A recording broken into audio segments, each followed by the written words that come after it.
Good morning, Bering. It is so nice to be here with you today. I am grateful for your community. I'm grateful to be not just welcome, but celebrated. I'm grateful for this invitation to share what's in my heart. And my prayer is that the words that are stirring in my heart will be both expressed and received with love.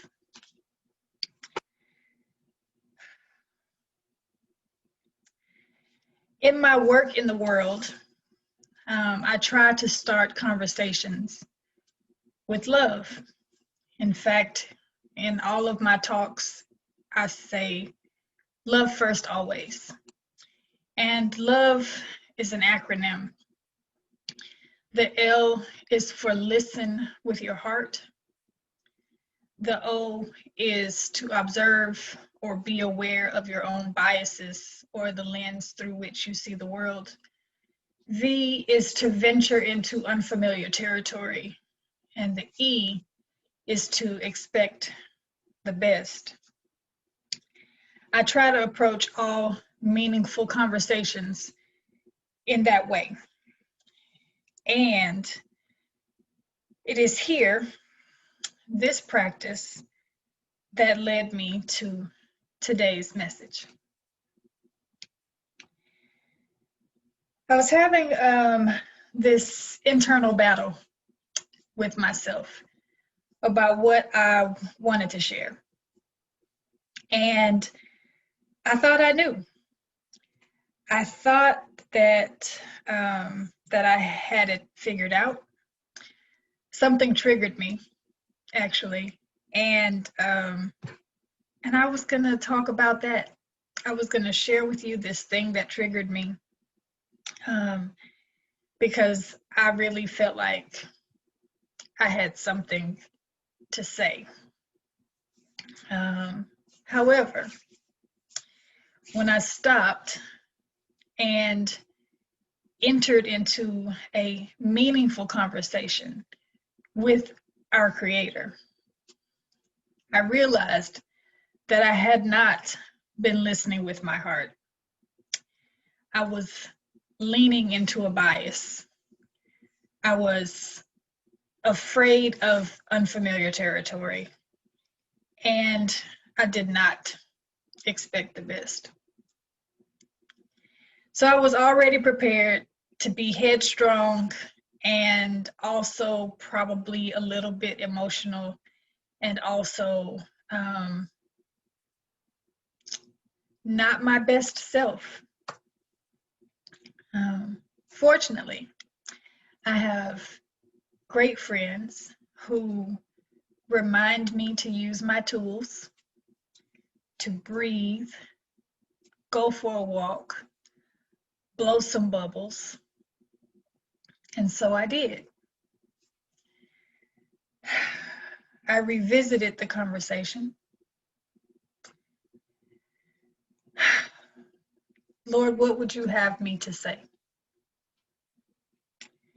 What would you have me to say? Not what do I want to say, not what has triggered me, and so I feel this need to express myself, but sincerely, Lord, what would you have me to say? And that conversation led me to Romans chapter 8, specifically verse 28, which reads, "And we know that in all things God works for the good of those who love him, who have been called according to his purpose." We'll eventually wind our way back to that scripture. But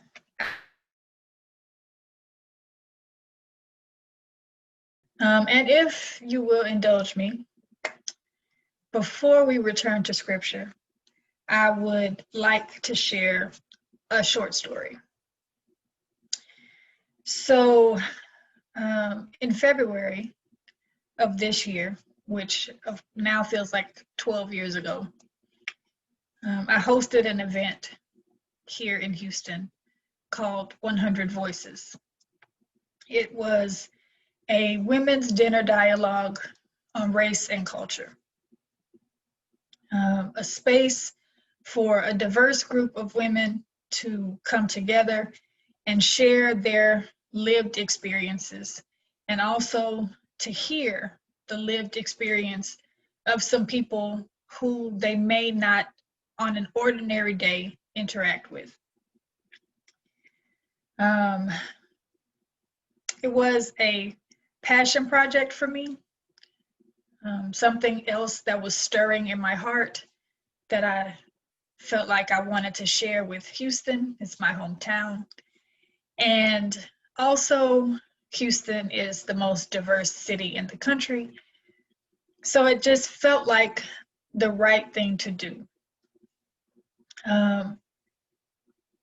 And 2 weeks before the event, we were at about 60 people. And I wasn't feeling great about the 60 people. It's called 100 Voices. I wanted there to be 100 voices in the room. And at the time, in February, I had a weekly practice of walking the labyrinth in Freemanstown. It was sort of my weekly meditation and a way to center myself and a way to have conversations with God in a space that was not my house.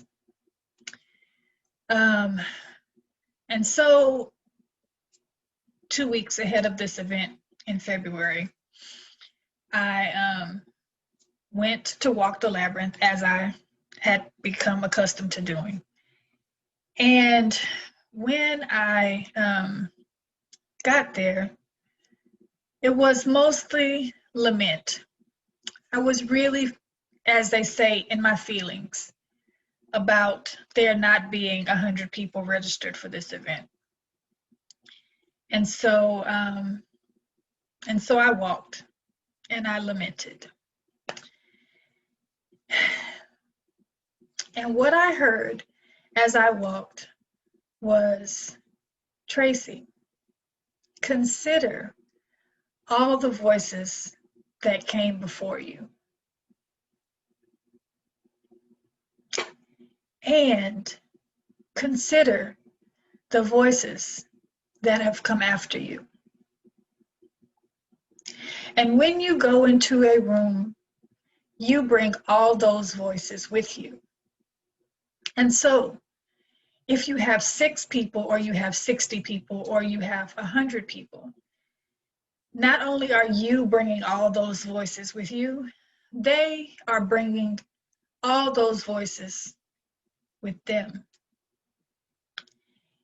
And so it was in that moment that I relaxed into the number.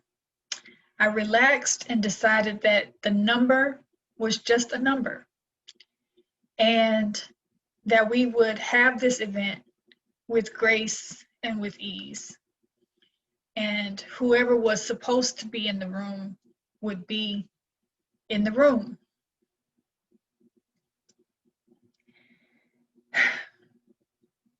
So I'm sharing all of that with you today to say this, that I realize that it is part of my work, it is part of my calling, to not just make space for voices to be heard, but also to bring voices with me into whatever room I enter.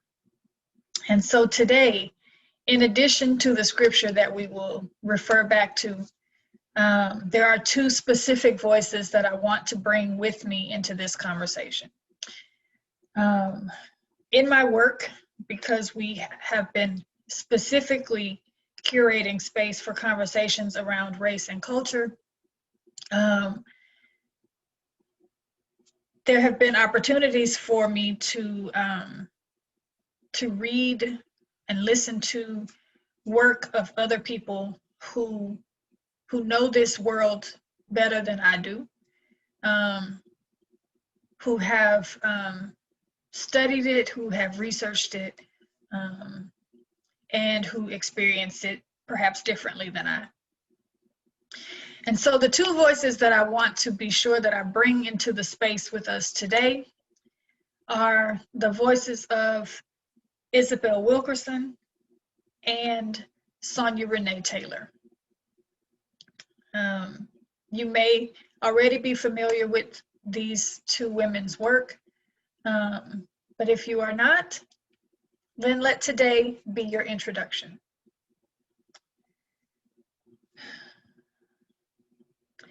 Let's go back to Romans for a second. Romans chapter 8, verse 22. We know that the whole creation has been groaning in the pains of childbirth right up to the present time.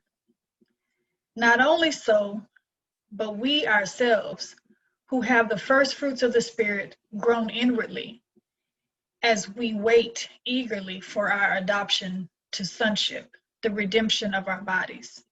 For in this hope we were saved. But hope that is seen is no hope at all. Who hopes for what they already have? Who hopes for what they already have? I decided that that is the title of today's message. You can let me know whether or not it fits. Who hopes for what they already have? I want to stop here and read a passage from Cast by Isabel Wilkerson. It's her most recent book. And this is from chapter 2. And in chapter 2, she compares America to an old house. And she says this: when you live in an old house, you may not want to go into the basement after a storm to see what the rains have wrought. Choose not to look, however, at your own peril. The owner of an old house knows that whatever you are ignoring will never go away. Whatever is lurking will fester, whether you choose to look or not. Ignorance is no protection from the consequence of inaction. Whatever you are wishing away will gnaw at you until you gather the courage to face what you would rather not see. Who hopes for what they already have? I am here with you in this old house with its faulty foundation and its leaky roof. There are ghosts in the basement, and the plumbing and wiring need to be replaced. We can continue to live here together